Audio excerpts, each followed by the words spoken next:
É preciso muita sorte pra se casar hoje em dia.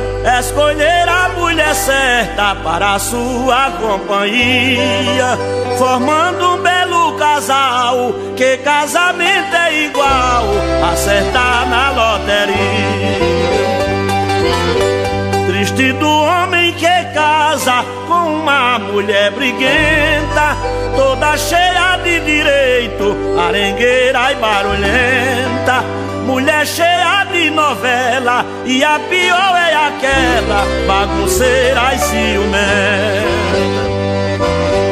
Tem delas que é tão ruenta que dá raiva até pensar. Pra onde o marido vai, ela quer acompanhar.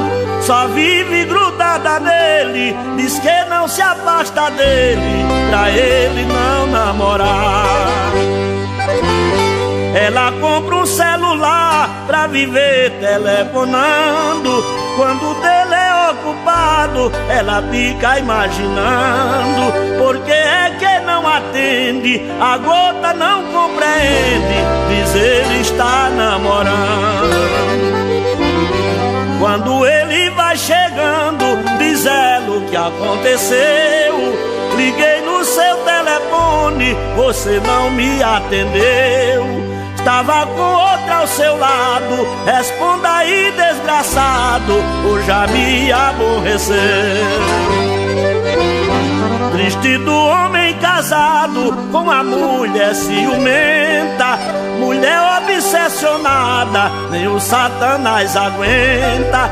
Tem delas que faz moído pra brigar com o marido, qualquer negócio ela inventa.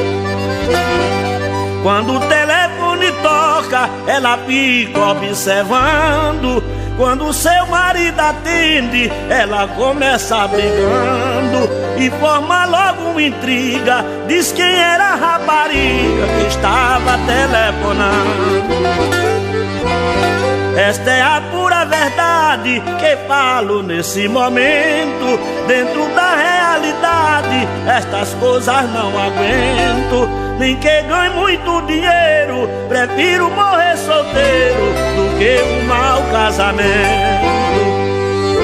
Nem que ganhe muito dinheiro, prefiro morrer solteiro do que um mau casamento.